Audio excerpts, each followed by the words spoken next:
जय। परम पूज्य गणिनी प्रमुख श्री ज्ञानमती माता जी की जय।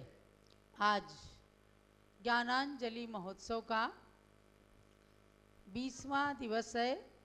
17 अगस्त श्रावण शुक्ला एकम से हमने इस कार्यक्रम को पूज्य गणिनी ज्ञानमती माता के 72वें संयम दिवस के उपलक्ष्य में 72 दिवसीय ज्ञानांजलि महोत्सव का बहुत ही गरिमा और प्रभावना के साथ उद्घाटन हुआ। आज 20वां दिन है और हम सन 1971 सन के चातुर्मास की ओर चलेंगे। वहाँ अजमेर राजस्थान के अंदर सन 1971 में गणिनी ज्ञानमती माता का चातुर्मास आचार्य श्री धर्म सागर महाराज के साथ में ही हुआ। अजमेर राजस्थान के श्रावक श्राविकाएं बहुत ही उत्साह के साथ आज के कार्यक्रम में जिन मंदिरों के दर्शन कराने के लिए तैयार हैं, तब हम शुरू करते हैं। आज क्रम प्राप्त 30-24 भगवान के मंत्रों में से 10वीं 24 के मंत्र में प्रारंभ करती हूँ। आज पूर्वधात की खंड द्वीप संबंधी ऐरावत क्षेत्र के अतीतकालीन यानी भूतकालीन 24 तीर्थंकरों के नाम पढ़े जाएंगे। ओम ह्रीम भूत पूर्व धात की खंड द्वीप संबंधी ऐरावत क्षेत्र से अतीतकालीन 24 तीर्थंकरेभ्यो नमः। ओम ह्रीं श्री वज्रस्वामी तीर्थंकराय नमः। ओम ह्रीं श्री उदत्तनाथ तीर्थंकराय नमः। ओम ह्रीं श्री सूर्य स्वामी तीर्थंकराय नमः। ओम ह्रीं श्री पुरुषोत्तम तीर्थंकराय नमः। ओम ह्रीं श्री शरण स्वामी तीर्थंकराय नमः।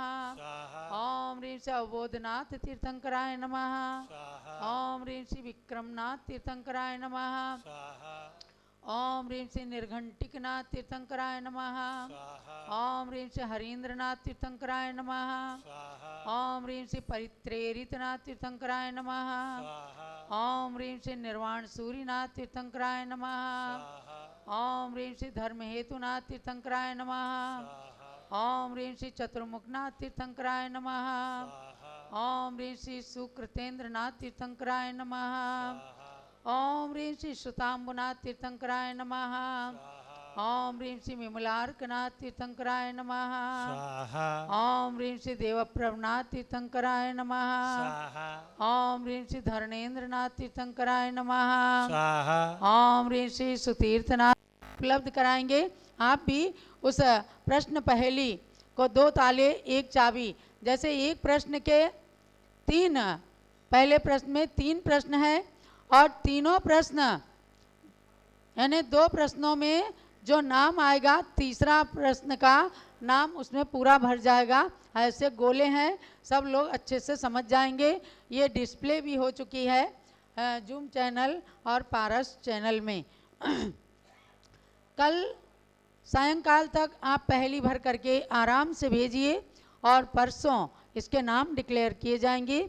हमारे विद्वानों को भी इस पहेली में भाग लेने का अवसर मिलेगा। हम यहाँ के लकी ड्रा अलग निकालेंगे और जूम वाले हमारे जो दूर दराज बैठे हुए भक्तगण हैं उनका लकी ड्रा अलग निकालेंगे। अब चलते हैं हम अजमेर नगर के मंदिरों की ओर, जहाँ के दर्शन करना है। विशेष रूप से सन 1971 में पूज्य गणिनी ज्ञानमती माता जी का जब चातुर्मास हुआ, अनेक आरिकाओं ने वहाँ पर 16 कारण के 32 उपवास किए। उनमें से कईयों की समाधि भी हुई। मैं भी उसकी प्रत्यक्षदर्शी हूँ। और अजमेर में भक्ति, गुरुओं के प्रति भक्ति देखते ही बनती थी, तो उसी भक्ति के प्रतीक में आज हमारे बीच में वहाँ पर भाई सुशील कुमार जैन, श्रीमती लीला देवी जैन बाकलीवाल, कमल कुमार जैन, श्रीमती मोना देवी लुहाड़िया, विनय जैन, श्रीमती उर्मिला जैन पाटनी, लोकेश जैन दिलवारी अध्यक्ष जैन समाज, नितिन जैन दोषी, श्री नरेंद्र जैन गोधा, श्रीमती राजकुमारी जैन लुहाड़िया, श्रीमती निर्मल जैन लुहाड़िया, श्रीमती शांता जैन काला और श्रीमती सुषमा जैन पाटनी। इन लोगों से जो कार्यक्रम हमें मंदिरों के दर्शन हो रहे हैं उनमें प्रमुख सहयोग है श्री लोकेश जी जो अजमेर दिगंबर जैन समाज के अध्यक्ष हैं और श्री प्रदीप जी पाटनी। और हमें ज्ञात हुआ है परम पूज्य आचार्य श्री विवेक सागर महाराज का संघ भी वहाँ पर उपस्थित है। उनके पावन सानिध्य में, आचार्य श्री के पावन सानिध्य में इस ज्ञानांजलि का महोत्सव श्रावकगण कर रहे हैं। संघस्थ ब्रह्मचारिणी बहन सरिता दीदी भी हैं। तो आचार्य श्री का भी उद्बोधन यदि महाराज जी चाहेंगे तो हम लेंगे। अब अर्घ की बारी है तो चलते हैं अजमेर। अब आगे संग ने टोंक पंच कल्याणक में सानिध्य दिया, फिर नगर नगर मंगल विहार करके अजमेर संग पहुँचा। इस मध्य किशनगढ़ में आचार्य ज्ञान सागर से मिलन हुआ, हिंदी अनुवाद देखकर अष्ट सहस्त्री का मन प्रसन्न हुआ। सन 71 में 19वां चौमास नगर अजमेर हुआ। इस नगर में आगे माँ मोहिनी की दीक्षा का शुभ योग बना। ये ज्ञानमती माता जी की, ये ज्ञानमती माता की जननी रत्नमती आरिका बनी। आचार्य धर्म सागर जी से दीक्षा लेकर जगवंद्य बनी। 16 कारण उपवासों से कई माताओं की समाधि हुई। कुछ संतों की बीमारी भी शांति विधान से शांत हुई। मुझको अजमेर के कई संस्मरण याद दिलाते रहते हैं। माता ने दिया व्रत ब्रह्मचर्य, वह भूमि नमन हम करते हैं। अर्घ्य समर्पण कर नमो जिन मंदिर जिन नाथ, पुनः अर्घ्य अर्पण करूं ज्ञानमती पद आज। ओम रीम। वहाँ के लोग भी अर्घ्य चढ़ा रहे हैं। यहाँ से हमारे डॉक्टर अनुपम जैन और आज सत्र के अध्यक्षा कर रहे भाई चंद्र प्रकाश जी चंदर, आप सब सदन की ओर से अजमेर के मंदिरों के लिए अर्घ्य चढ़ा रहे हैं। ओम ह्रीम 19विंशतितम चातुर्मास स्थल अजमेर राजस्थान नगर से जिन मंदिरेश विराजित समस्त जिन प्रतिमाभ्याः अर्घ्यम निर्पामीति स्वाहा। पंचायती छोटा धड़ा नसिया, सेठ साहब सोनी जी की नसिया जहाँ चातुर्मास हुआ था। श्री दिगंबर जैन पंचायत गोधा जी की नसिया, श्री दिगंबर जैन पंचायत बड़ा धड़ा नसिया, श्री दिगंबर जैन पंचायत नया धड़ा नसिया, केसरगंज दिगंबर जैन मंदिर, श्री दिगंबर जैन जिन शासन तीर्थ क्षेत्र नाकामदार शांतिनाथ स्वामी वहाँ हैं।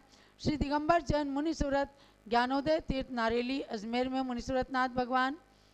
और छोटा धड़ा नसिया में आचार्य श्री विवेक सागर महाराज, मुनि वैराग्य सागर जी, अर्चित सागर महाराज और अलग विप्रमाण सागर महाराज भी विराजमान हैं। उनके लिए भी अर्घ्य समर्पित किया जाएगा।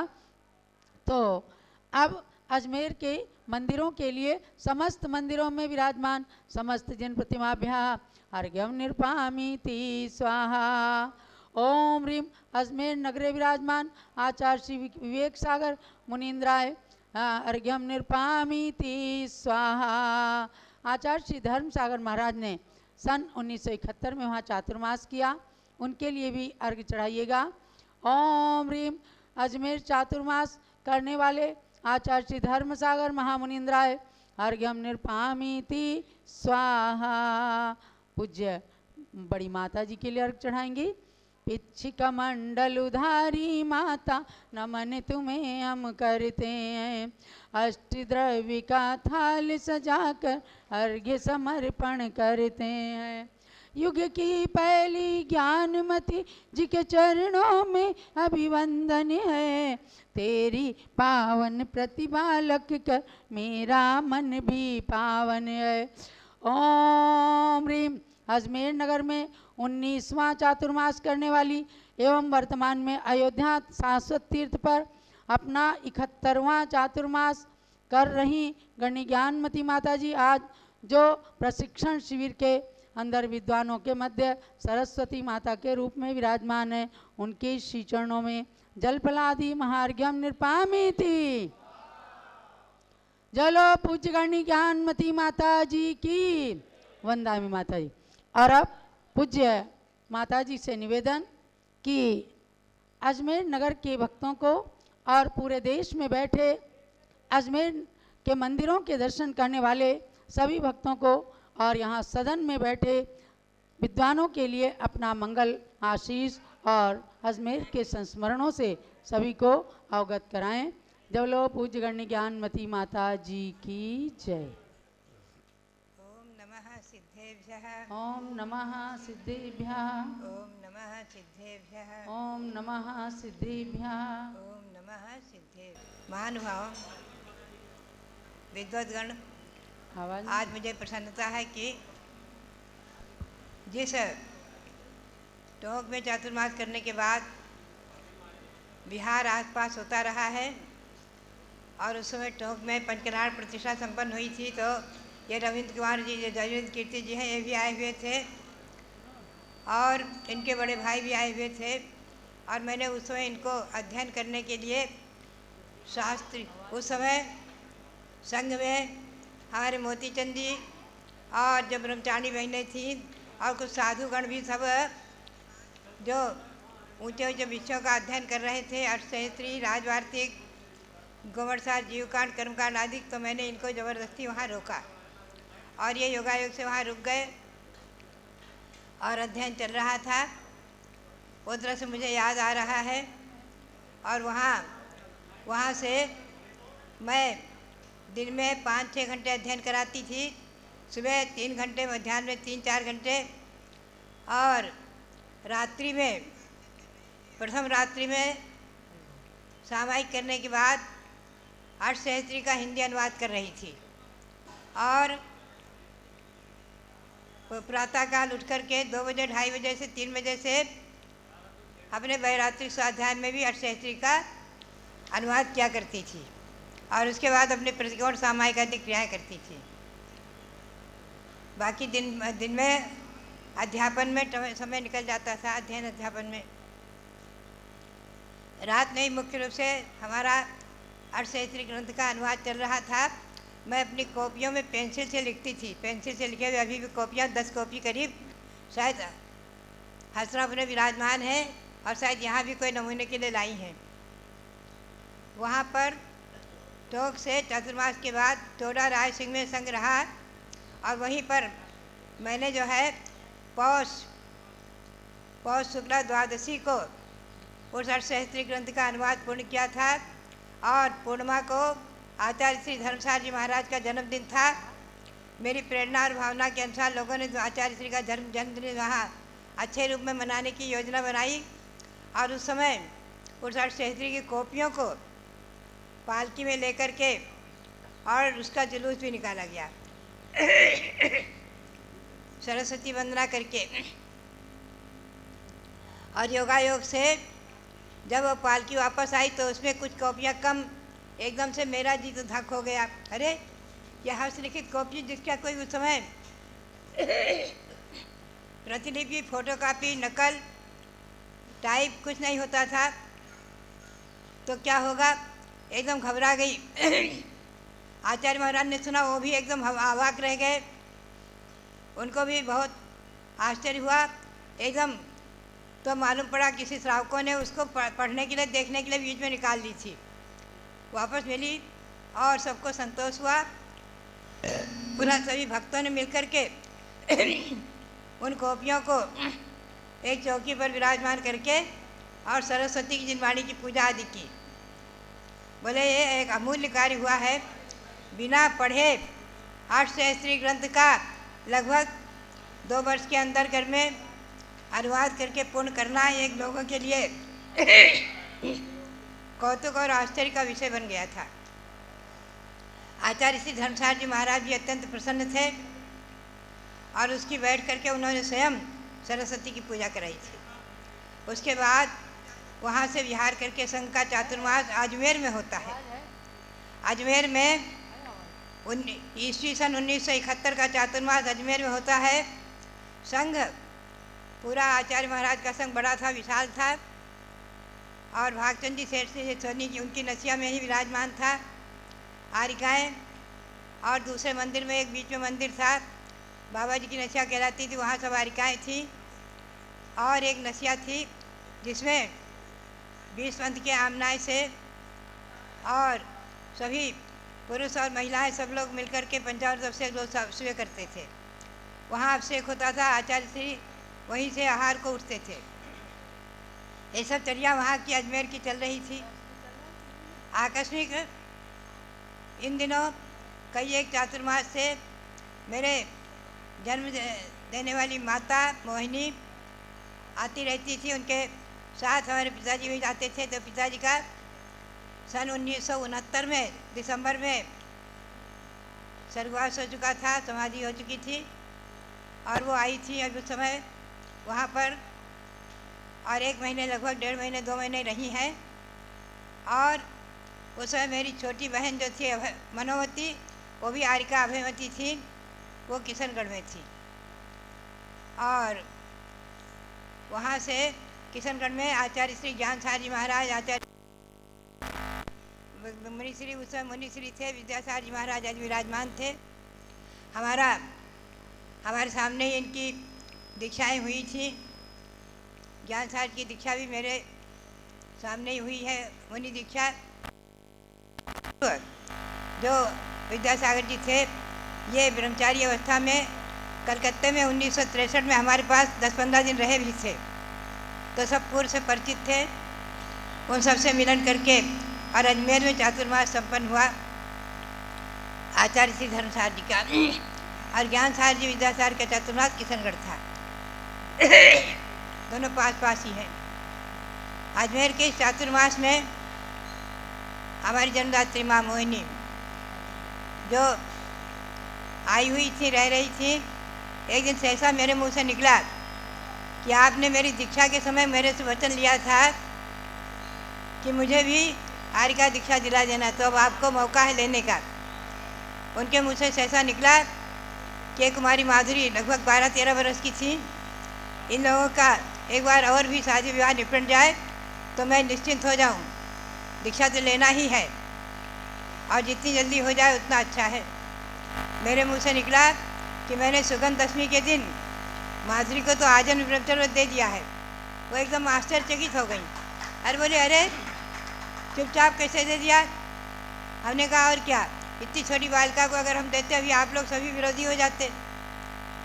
तो मंदिर में मैंने दे दिया था। और वो बोली, अभी ये क्या समझे ब्रह्मचर्य क्या है? हमने कहा ये समझती है कि शादी नहीं करना, और क्या समझना, क्या और समझना क्या है। ठीक है। बोली ठीक है, जब मुझे ही दीक्षा लेनी है तो मैं किसी के बारे में विघ्न बाधा क्यों डालूं। ठीक है, अच्छा है। और उन्होंने जाकर के मोतीचंद से बोली, जाओ तुम एक नारियल ले आओ और आचार्य श्री धर्मसार के सिर कर चरण कमलों के निकट चढ़ाया, महाराज जी मुझे आरिका दीक्षा लेनी। उस समय संघ के आरिकाओं ने एक ब्रह्मचारी सुगंधचंद जी थे, उनको टिकैत नगर घर भेजा, जाओ सबको सूचना कर दो, सब लोग आ जाएं। पूरे परिवार के लोग आ गए। आपको एक भी मालूम होगा, फिर भी मैं बताना चाहूँ कि मैं मेरी माँ की मोहिनी के 13 संतान, उसमें नंबर 1 तो मेरा है और नंबर 12 ये है, नंबर 9 ये है।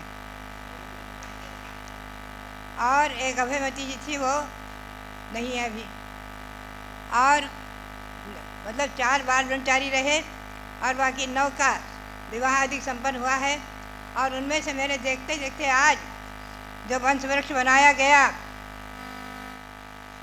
तो उस वंश वृक्ष में 194 की संख्या आई है। आज जो अपनी जैनियों की संख्या ईसा पूर्व में 40 करोड़ थी और बाद में 4 करोड़ हुई है, और धीरे धीरे आज कितनी है? आज की जनगणना में 40 लाख आई है। आप चिंतन करें, इतनी जल्दी जैनियों की संख्या जो घट रही है, इस पर आपके हमारे चिंतन का विषय है। खैर, ये विषय अलग है। अभी तो मैं इतना ही कहना चाहूँगी कि उनकी दीक्षा के समय परिवार के सब लोग आ गए। अब परिवार के लोगों में जो विरोध शुरू हुआ, एक प्रकाश चंद जो हमारे भाई थे, इनसे बड़े, वो अभी नहीं हैं। उन्होंने यहाँ तक कह दिया कि मैं दीक्षा के बाद भी और पीछे कमंडल रख करके और इनको उठा ले जाऊँगा देखती हूँ कौन क्या करेगा, देखता हूँ कौन क्या करेगा, और मैं अखबार में छपा दूंगा विरोध। ये क्या है? मेरी माँ वो एक बार भोजन करना, एक बार आहार लेना और शाम को पानी नहीं लेना और पैदल विहार करना, ये कोई संभव नहीं है, असंभव है। बहुत विरोध में आ गए, बहुत विरोध में आ गए। और भी परिवार के लोग कुछ विरोध में थे, कुछ कोई पक्ष में तो कोई भी नहीं था। और सुभाष जो है, उनके गोद में एक बेटी थी, सुभाष चंद्र जो है आज यहाँ नहीं कहते आए हैं, हाँ ये बैठे हैं। इनकी गोद में एक बेटी थी, उसको उठाकर ऐसा फेंका, वो गिरी और लोगों ने उसको संभाला। इनको पता ही नहीं क्या हो रहा है, बेभान हो गए, सब ऐसे ऐसे पागल जैसे हो रहे थे। ऐसी स्थिति में धर्मसार जी महाराज ने उनको बुलाया और बोले, अम्मा जी ये क्या हो रहा है? इतना सब आपके परिवार के बच्चों का, बालकों का, बालिकाओं का, आपके पुत्र और पुत्र वधुओं का, बेटी और दामाद का, सबका इतना विरोध है, क्या होगा? कोई कहते हैं हम दीक्षा के बाद भी उठाकर ले जाएंगे, क्या कह रहे हैं? तो माँ मोहिनी क्या बोलती है, वो बोली एक ही शब्द बोली, बोली आचार्य श्री ये मुझसे है कि मैं इनसे? एक ही शब्द बोली, आचार्य श्री मैं इनसे हूँ कि मुझसे? आचार्य श्री मुस्कुरा दिए, बात खत्म हो गई। तो बात यह है, दीक्षा इतनी प्रभावना के साथ संपन्न हुई है। बिनौरी आदि के कार्यक्रम में सरसेठ भागचंद जी सोनी, उन्होंने हमारी माँ मोहिनी को अपनी धर्म बहन बना रखा था, बहुत आदर और सम्मान करते थे, और उनकी पत्नी रतनपुरा जी आदि सब लोग। और वहाँ जब चातुर्मास संपन्न होने के बाद मकसिरवदी तीज का मुहूर्त निकला था हरिका दीक्षा का, उनका दीक्षा हुई। उस समय छोटे छोटे बाल थे उनके, और उसका जो केशलोच हुआ, उस केशलोच को देख करके सभा में शायद कोई ऐसे थे जिनकी आंखें में पानी नहीं आया हो, प्राय अधिकतम सब लोग रो पड़े। अरे बोले ऐसी वृद्धा माँ और इस प्रकार केशलोच हो रहा है, केशलोच हम देख रहे हैं। और उनकी दीक्षा संपन्न हुई। तो भव्यात्माओं, बाद में आगे चल कर के पद विहार करते हुए मेरे साथ हो, अजमेर आदि से दिल्ली आगमन हुआ है। अगला चातुर्मास सन 1972 का दिल्ली हुआ है। तो बात यही है कि मनोबल और आत्मबल, यही भव्यों की परीक्षा इसी में होती है। खैर, तो बात है, आरिका आचार्य श्री ने उनका नाम रखा, बोले रत्नों की खान है। 4 ने तो इनकी दीक्षा ले ही है, और इसके साथ जो घर में भी है वो सभी रत्न एक से एक धर्म में आगे से आगे हैं, सब धर्म में आगे से आगे हैं। पुत्र पुत्रवधू, बेटे बेटी आदि, बहू दामाद सब। तो बड़े गौरव से उन्होंने नाम रखा था रत्नमती। रत्नमती नाम संस्कार किए। आरिका रत्नमती की दीक्षा हुई थी उस समय। वो दृश्य आज याद आ गया इस अजमेर की चतुर्मास के उपलब्धियों में। और वहाँ के मंदिरों का दर्शन तो इतना भव्य और सुंदर, शेर साहब की नचिया का दर्शन, तेरा दीप की रचना का दर्शन, मंदिर में समोसरण का दर्शन, और उनका जो नसिया में जो सोने का काम और सुंदर, इतनी सुंदर नसिया आज तक कहीं भारत में ना है ना होगी। ऐसा सुंदर वहाँ तेरा दीप आदि की रचना बनी हुई है, बहुत सुंदर रचना है। उसको वो अयोध्या की रचना कहते थे। असल में वो हमने बारीकी से निरीक्षण करके कहा कि ये तो भौगोलिक रचना है। सुमेरु बने हैं, इसमें गजदंत बने हैं, और इसमें विश्वाजरादि बने हैं। तो भूगोल, जैन भूगोल की रचना है। उसके पहले वो कहते थे अयोध्या की रचना है। तो बात यही है। और भी वहाँ के मंदिर, सभी मंदिरों की जो दर्शन और भव्यता, केसरगंज आदि के मंदिरों की, और जो भगवंतों की, शेर साहब के मंदिर में जो भगवान विराजमान, उनका अतिशय और महिमा वास्तव में हम लोगों ने अनुभव किया है। और जो बाबा जी की नसिया में विराजमान भगवान थे, जहाँ पर रोज़ पंचामृत अभिषेक होता था, उनकी भी महिमा अपने आप में बहुत ही विशेष रही है। तो बात यही है कि उन अजमेर में विराजमान सभी जिन मंदिरों के भगवंतों को अनंत अनंत बार नमन करते हुए, और वहाँ के जो भव्य दर्शन करा रहे हैं, जो भाभी जी दर्शन सबको तुमको कराना चाहिए। दर्शन ऐसे ही करके रख दिया तो करो, टीवी में हो रहा है। अच्छा, हाँ, उन मंदिरों के भगवंतों को अनंत अनंत बार नमन करते हुए, और वहाँ के जो लोग दर्शन करा रहे हैं, और जो वहाँ लोग हैं पुराने लोग होंगे, कोई दीक्षा देखने वाले भी हो सकते हैं, कोई वृद्ध लोग। ऐसे सभी के लिए हमारा आज की इस मंगल घड़ी में बहुत बहुत मंगल आशीर्वाद। और साथ ही वहाँ जो महाराज का संग विराजमान है, तो मुनियों के लिए नमोस्तु और आरिकाओं के लिए प्रतिवंदना आदि। आरिकाएँ नहीं है, अच्छा, मुनि के संग है। हाँ अच्छा, हाँ, तो उनको मुनि को महाराज को नमोस्तु करते हुए और सभी श्रावकों के लिए बहुत बहुत बहुत बहुत मंगल आशीर्वाद है, बहुत बहुत मंगल आशीर्वाद। और यहाँ पर उपस्थित हमारे विद्वत गणों के लिए इस मंगल वेला में बहुत बहुत मंगल आशीर्वाद। बात यही है कि वहाँ पर अनेकों लोगों ने, सेठ भागचंद जी सोनी आदि को ने, सबने मेरे पास में बैठ करके बहुत से अध्ययन भी किए थे। जैसे अष्टशास्त्री का अनुवाद हो चुका था, उसको लोग देखते रहते थे, आकर दर्शन करते, पन्ना पलटते। और देवागम स्तोत्र के ऊपर जो अष्टशास्त्री बनी है, मूल देवागम स्तोत्र, मूल मंगलाचरण मोक्ष मार्ग से नेतारम भेदतारम कर भुभुवृताम ज्ञातारम विश्व तत्वानाम वंदे तद्गुण लब्धे। इस एक मंगलाचरण पर देवागम स्तोत्र की रचना हुई, उस पर अष्टसती बनी अक्लंद देव की, और उस पर अष्टशास्त्री बनी श्री विद्यानंद आचार्य ने 1000 वर्ष पूर्व बनाया। ऐसी वो रचना, तो देवागम स्तोत्र को पढ़ने के लिए भी सरसेठ भागचंद जी और छगनलाल जी आदि अनेकों श्रावक थे जो कहते थे मुझे न्याय का ग्रंथ पढ़ाओ, मुझे ये देवागम स्तोत्र पढ़ाओ, मुझे बताओ अष्टशास्त्री में क्या क्या है आदि चर्चा करते रहते थे। और 1 घंटे 2 घंटे बराबर हमें उन लोगों के लिए समय निकालना पड़ता था। और संघ में अध्ययन अध्यापन तो चलता ही था। तो बात यही है कि आचार्य श्री धर्मशाला जी महाराज के संग में प्रातःकाल से लेकर सायंकाल तक केवल अध्ययन अध्यापन और अपनी आवश्यक क्रियाओं के सिवाय कभी कोई चर्चा जत्वा होती ही नहीं थी। हमेशा धार्मिक चर्चाएं, धार्मिक कार्यक्रम। और ये बात यही है कि आचार्य श्री धर्मशाला जी महाराज भी अपने आप में एक महान महामना गंभीर साधु थे, धीरवीर साधु थे। और आचार्य महाराज अपने प्रतिष्ठित रहे हैं। इस तृतीय पट्टाचार्य पर आचार्य श्री वीर साहब जी महाराज से दीक्षित तृतीय पट्टाचार्य धर्मशाला जी महाराज को भी नमन करते हुए